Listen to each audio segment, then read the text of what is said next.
Yo, what is going on, Senpai Squad? Welcome back to a brand new video, and today we've got the review for Black Clover chapter 175, and this chapter started out as a bit of a gag moment, which is all good during this huge dark times during the Alpha attack.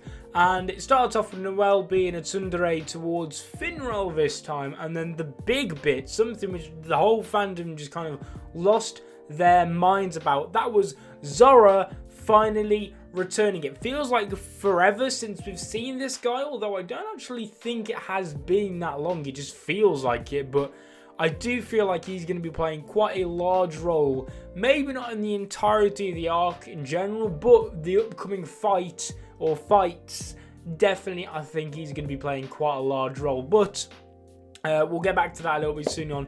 Yami doesn't recognise who Zora is, or he makes out that he doesn't, but I'm fairly certain he definitely recognises who Zora is. And I can't wait to just kind of see a bit of their backstory together, because I might be mistaken, but I don't think we've seen a huge deal of Zora and Yami's past relationship. Obviously, we saw Yami give Zora the black balls and say, listen, you can become one of us or not, just take that and do what you will. But I want to know kind of what went on in between that blank period between then and now, because I think that'd be quite interesting to see. Because judging by the face Yami made, and he said like, I've been waiting for her, I've missed you, something like that, you can tell that I feel as though Yami definitely has some form of level of respect towards Zora. So if we can get to see a bit of story between them two, that'd be fantastic, because they clearly get along quite a bit. And Zora, he kind of reminds me of a rebel Asta. Does that make sense? I think, can we agree? He's kind of like a rebellious version of Asta. That's what I see anyway. But basically, obviously, they meet up again with the regroup with the Silvas and Zora and Mimosa and etc. And they basically do a Scooby-Doo up in this bitch, and they split up to search for elves. I think Mimosa obviously goes to the Vermilion house along with a couple of others.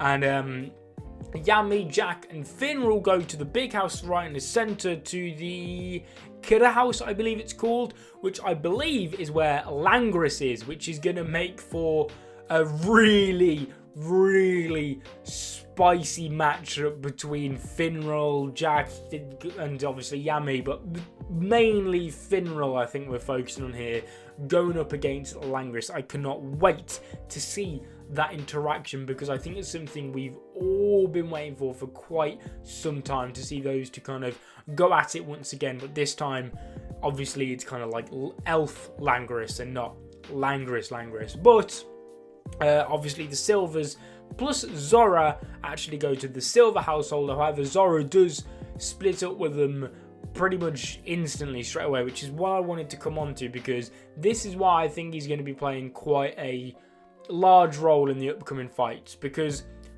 I'm not going to lie, Black Clover fighting scenes aren't always the most tactical, I guess you could say. I mean, I know we've had the combinations such as Asta, Vanessa and Finral. That was great, full of tactics with the whole string and webs and teleporting and that was, yeah, I give you that. But I think the most tactical fighters out of all of Black Clover's current character roster, I think has to go to Zora. His trap magic is just something completely different to every other type of magic in the series. And like I said, with him being such a tactical mastermind, I guess you could say, compared to others in the Clover Kingdom, him splitting up straight away and just kind of running into the shadows, he's definitely going to have something planned. He's definitely already got something up here, and it's going to play a big role, I think, later on in the fights. Maybe if it's going quite badly, it wouldn't surprise me if out of nowhere, bang, Zora's magic snapped in and completely turned the tides of battle, so that then the Magic Knights were back on top, something like that. I wouldn't be surprised if that was the case. And then after this, it was essentially just silver warfare from here on out, and some definite death flags going up around Noelle at the minute. That's what a lot of people are saying. I mean, personally, I don't think Noelle is going to die. There's just not in this arc anyway. I do feel as though he's going to be getting a bit of redemption coming up, possibly after this arc. I do think he's going to get some really good character development, especially from this fight. I think just kind of seeing all of his siblings just on the brink of death, and then seeing how far Noel's actually come along, giving him basically no reason to criticize and look down upon Noel anymore.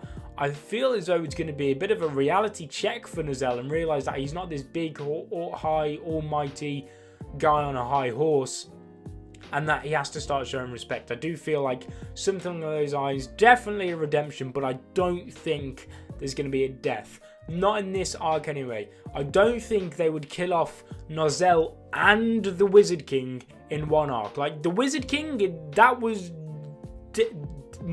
impactful enough. We don't need another death right now, not in this arc, because I see a lot of people saying they might kill off Nozel to just kind of make the path for Fuegelion to become the Wizard King just that, like, simple and clear. But personally, maybe this is just me, but Nozel isn't really posing that much of a threat, I don't think, to becoming the Wizard King against Fuegelion. I think the biggest threat towards Fuegelion's chance to become the Wizard King is Yami, and I can't actually see that happening as much as I would like it to. So I don't think Nozel's going to be dying, but I would be interested to see what you guys make of that, because like I said, I saw quite a few people on Reddit saying that they reckon he might be dying, getting a few death flags. So that's very interesting. But Noel has finally just shown that she's made it, essentially, in front of her siblings. Kind of, anyway. Her magic was deflected, ultimately leading her to miss. You know, what a surprise. Noel missed it yet again. But you can tell, like, I mean, Nozel wants to actually team up with Noel, and he even says to Noel, let's show her what the Silva are made of. Like, that, she's finally made it in the Silva family, and she's finally getting some recognition and praise off her siblings, which she so badly deserves. One thing though, which I see a lot of people talking about, is they think that Nozel is going to get beaten in this fight, and Noel is going to be the one to finish it off and get that kind of like victory blow, which I'm not too sure about. I feel as though if Nozel gets beaten, bear in mind Nozel is like on that Yami Fuegelion Wizard King type level. If he was to be defeated by Mrs. Compass Girl over here, and then Noel landed a winning blow, someone who's only just recently, a couple of arcs ago, actually learned a good offensive spell, I do think that would be a little bit of BS in my personal opinion.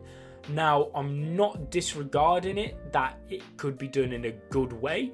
You definitely could write that in a good way, but I just think it just, the sound of it anyway, just doesn't sound like something I'd be a fan of. I kind of wouldn't mind if Noel put up a huge fight against this girl, a little bit like Asta did versus Veto, but then Yami came in kind of to like clear things up. I think if Nozel was kind of beaten-ish, not like knocked out, killed, nothing like that, just severely injured maybe, or really put down, and then Noel just kind of stepped up and just went ham on this Compass Girl and really just started to just break her limits, I think that would work. If then Nozel kind of, when Noel was kind of reaching the end of her, you know, her stamina and running out of magic and whatnot, I think then if Nozel stepped in and said, listen, let me finish this, and he landed the winning blow, that to me, that sounds like a better option, something a little bit more, less bullshitty. But we'll see what lane the writers go down. Like I said, we don't know what Zora is going to be up to right now, and he may play a huge role in this fight, or if not this fight, maybe one with Langris or whatnot. Maybe that's what he wants to do. Maybe he actually wants to go Yami and Jack, because we know he's got a bit of, you know, he saw Langris during the whole Royal Likes exam and whatnot, so we'll be very interested to see what's going to go on with Zora, because I think it feels as though he's what everyone's been focusing on in this chapter, even though he was only in it for a slight bit. He's just that much of a lovable character. But guys, that's it for this chapter. If you enjoyed it, make sure to slap a like on the video. comment down below what your thoughts on the chapter were, because like I said, a lot of stuff kind of happened in this and we progressed quite a little bit yet again, and just in the fast-paced roller coaster that is the Black Clover manga. But guys, thank you so much for watching. Subscribe if you're not ready to become a member of the Senpai Squad, and I'll see you guys in another video. But until then, peace.